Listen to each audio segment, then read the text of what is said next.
Bom, pessoal, a gente vai gravar esse vídeo para falar um pouquinho do Laboratório 2, ensaios de bombas centrífugas.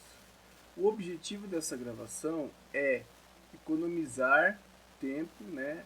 Fazer com que a gente otimize o tempo dentro do laboratório, já compreendendo quais são as atividades que faremos em loco.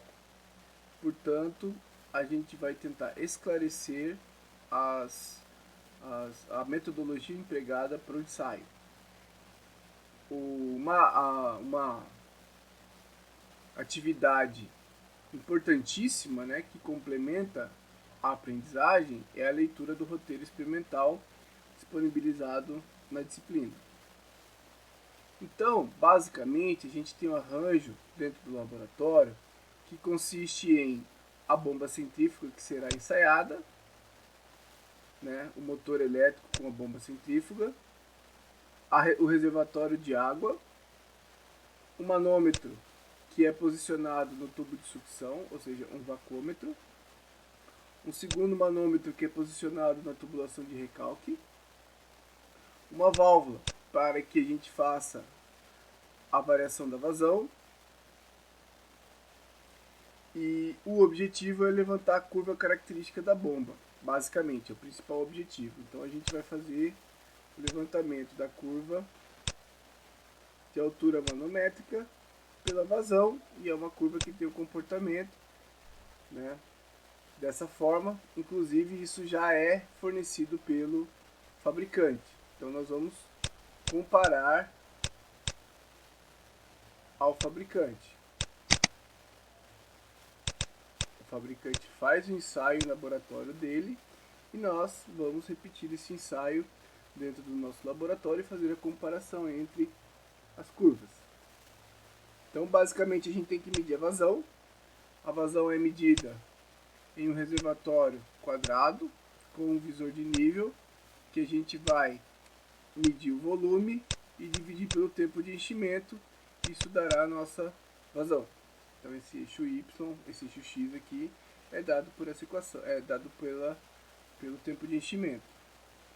Enquanto que o H é dado pela medição entre as pressões nos manômetros, a diferença de cota entre as duas e a variação da velocidade dentro de cada tubo. Conhecendo a vazão, conhecendo o diâmetro dos tubos, é possível calcular essa velocidade. Além disso, a gente vai calcular a curva de eficiência em função da vazão. Para isso, a gente vai medir a tensão elétrica no watímetro aqui para fazer essa medição e depois ajustar em relação à potência do fluido.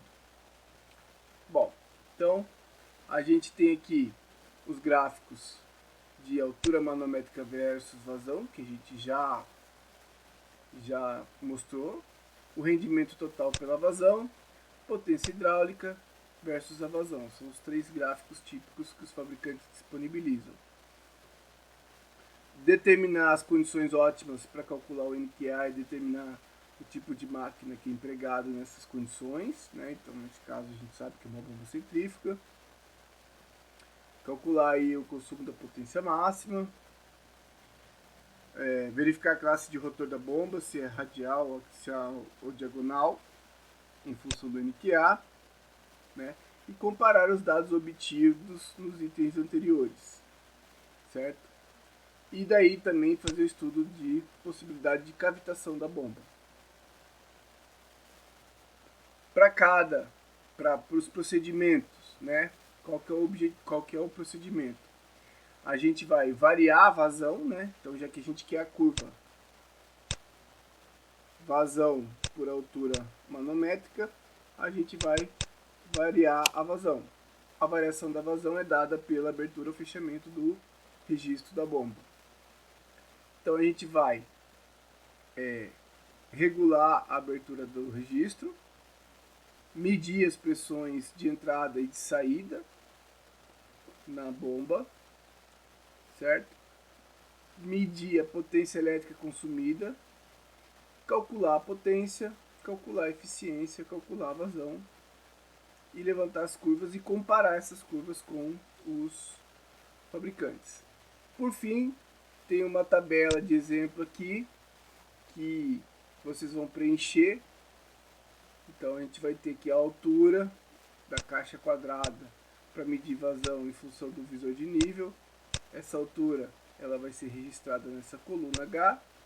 A área da base é conhecida, portanto a gente vai ter a área da base vezes a altura do seu volume que vai encher. O tempo é cronometrado no celular ou no cronômetro.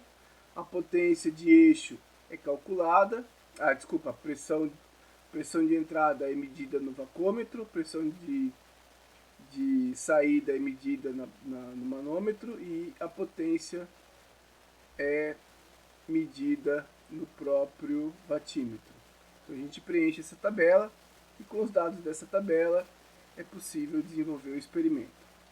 Como exemplo, né, para vocês já anteciparem aí e já verificarem os dados que foram fornecidos, a gente tem um experimento de bancada, né, um exemplo de um experimento de bancada, que foram registrados os dados de uma tabela. Para esses dados determinar a vazão da bomba, a potência hidráulica, a eficiência total nessas condições. Né. Aqui a gente já considera que foi feita uma sequência de medidas e os dados fornecidos estão disponíveis aqui na tabela. E aí a gente faz o levantamento dos resultados, então para treinar e para desenvolver uma planilha no Excel. Ok? E até o laboratório.